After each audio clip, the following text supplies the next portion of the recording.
Okay, here are the answers to this. So this first question, I haven't done it myself. I just found it and I was like, oh, this is a cool question. So let's just see. Hopefully I feel like it's cool as I do it. So use a calculator to determine the first term that is less than this. So the first term that is less than 1 tenths, hundredths, thousandths, 10,000. In each conversion series, explain how this will affect the rate at which each series converges. So I just thought this was an interesting question. Two series, they look totally different, but let's see. I don't know if I'm going to write down all of the terms, but obviously if I plug in 1, I'm going to start with 1/2. If I plug in 2, I'm going to start with 3 1/6. If I plug in 3, I'm going to have 4 times 3 is 12. I plug in 4, 5, 4 is 20th. Plug in 6. Plug in 7. Plug in 8. So let me do this on my, let's see. Instead of plugging in every number, why do I have to do all of that? Let's see how high I have to go, because it's going to be I'll be able to tell what number I'm at before I get to 1/10,000. So I'm growing at this like somewhat slower rate. Let's see if I plug in, I don't know, 100. 1 divided by 100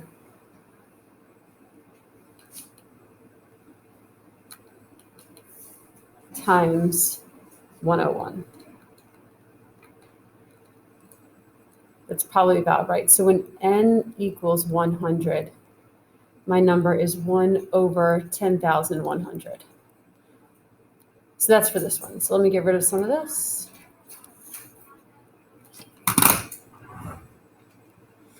So for this series, it takes 100 terms to get a first term that is less than that.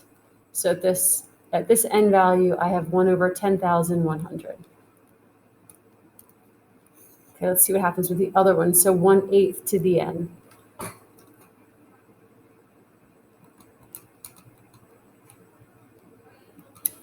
I have no clue. I'm going to put in 1/8 to the 50th and see what happens. Whoa, that's humongous. Let's try another one.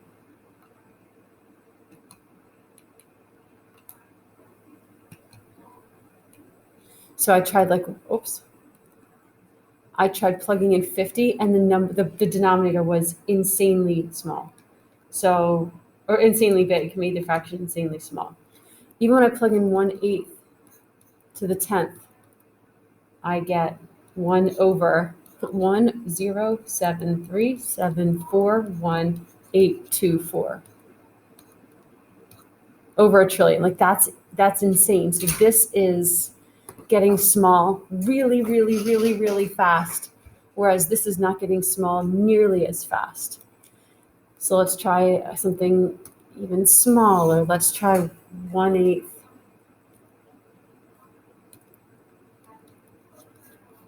to the 5th.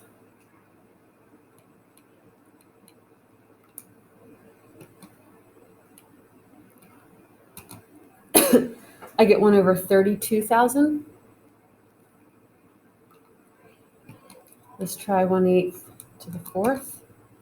Okay, so when n equals 4, I think n equals 5 is the first time I have a denominator bigger than 10,000, because 1/8 to the 4th gave me 1 over 4,096. So that was not smaller than 0.0001. But when n equaled 5, I got 1 over 4,096. Oh, not that. I got 1 over 32,768. So the whole point is just to see like these both converge. Both of these series converge. This one converges by the p-test, because this would give us that integral of 1 over n squared plus n. and the plus n really will be insignificant. So we have 1 over n squared. That power of n is bigger than 1, so this is going to converge. But it still took 100 terms to get to 1 over 10,100. So it's growing, it's decreasing, but not super fast. Where this, it only took 5 terms to get to a number that small. So the convergence rate of this is so much faster. This is coming down to the x-axis way faster. And if we graphed both of these with x's, we would see that if we could really like expand our window and kind of give ourselves room, we would see that this comes to the x-axis a lot more slowly than this does. So that's all I wanted you to see for that. Okay, blah, blah, blah. Number 2, true or false? If the limit of a series equals 0, then that series converges. That is a big, fat, all caps, false. Okay, that is false. This is the nth term test, basically. But the nth term test just says if the limit does not equal 0, then the series will diverge. But if the limit does equal 0, we don't know that the series converges. We just know that we should keep testing. So if the limit of the series is 0, then this series might converge. Not definitely, it just might. Okay, letter B. If r is less than 1, or the absolute value of r is less than 1, remember this means r would be between 1 and -1, then this series will equal this sum. Well, this is your basic geometric series. You can always write out the first few terms even in this form, and you'll see you've got this multiplier of r. When you see that multiplier of r, they're saying, okay, well, as long as the multiplier is between -1 and 1, we're good. The series will converge, and it'll actually equal this. Okay, letter C, true or false? Oh, so this is true. This series diverges. Well, let's write out what this actually is. This is n over 1,000 n plus 1,000. So we learned that we don't care about this. We're just looking at this. We'll look at these growth rates. The power is to the first and to the first. So this might as well be the same of if we think about the integral. Take that 1 over 1,000 out. We're looking at n over n. Well, those powers are the same. So first of all, right away, the limit of n over n is going to equal 1.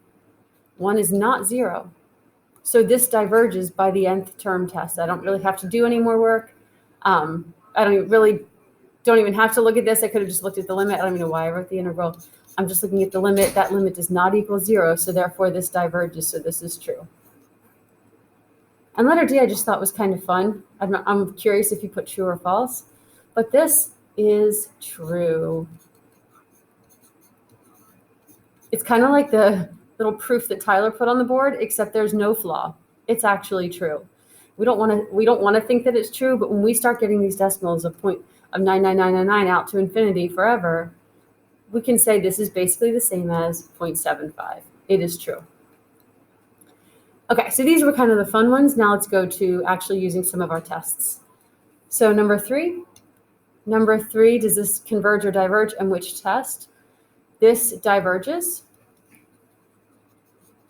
by the integral test, because this is the same as 2/3 times the integral of 1 over n. The power is 1. By the p-test, we know that power has to be greater than 1 to converge, so this diverges. Number 4, keep in mind this is the same thing as 1 over e to the n. So this is geometric. If we got the first few terms, I'd have 1 over e, 1 over e squared, 1 over e to the third, and so on. That means our multiplier is 1 over e. Is that less than 1? Yup. So this converges, by the geometric series test. Okay, number 5. So this is, first of all, I should be using nth term test first, but all these limits so far have been 0. So I knew to keep going. This one, I have a gut feeling it's going to converge, but how do we know for sure? So this is going to be a direct comparison test. I know that 1 over n to the third converges. This is even smaller than that. 1 over the natural log of n times n to the third is smaller than 1 over n to the third because I have more on the bottom. So therefore, this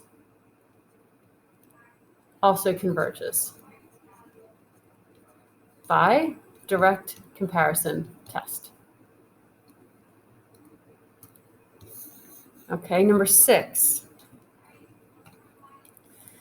Number 6, so this is basically behaving like 1 over the square root of n.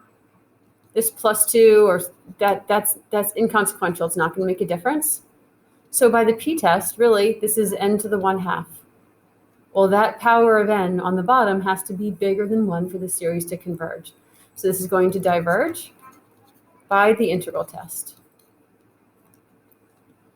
Number 7, same thing. This plus 1 is meaningless to us. So this is the same really as n over n to the third, or to the fourth, which is really 1 over n to the third. And that's good. By the integral test, that power has to just be bigger than 1. So this will converge by the integral test. Number 8, what does that say? N to the pi. Well, pi just looks confusing, but this is the same thing if I look at the integral test, 3 over 1 times n to the pi. This power just has to be bigger than 1. Is it? Yeah, pi is bigger than 1. So this will converge by the integral test. Number 9. This is similar to the one we did in class. This is going to be direct comparison test. This is going to diverge by the direct comparison test. I know that 1 over n plus 1 diverges. And I know that if I put more on the top, I'm beefing it up. I'm making it bigger. Therefore, my series is bigger than the one I already know diverges, so this must also diverge. Number 10 is a little complicated. Not complicated. We haven't seen a factorial together. But I was thinking about this and I was thinking, couldn't we compare this to something else? So I can't compare. If I want, let's say I wanted to compare this to 1 over n, and I know that 1 over n diverges. Well, if I wanted to say this also diverges, I would have to say this is bigger than this, which it's not. So I couldn't use it. I couldn't compare it to that. That's why the direct comparison test is kind of nice. It can't really do you wrong as long as you, or it can't do you dirty as long as you follow the rules. I can compare it to 1 over n squared. This series converges. And 1 over n factorial is smaller than 1 over n squared because n factorial grows faster. So I'm putting more on the bottom. So therefore, this must converge by direct comparison test. Okay, last one. I have no clue. I haven't even looked at this yet. I just saw it and I was like, oh, this is a really interesting question. So I'm going to probably have to go do this on paper and pencil and see if I can figure it out. Express this as a rational number. I would get a bunch of the terms and see what happens as I get a bunch of the terms. I'm going to go try it on paper and pencil and see what I get.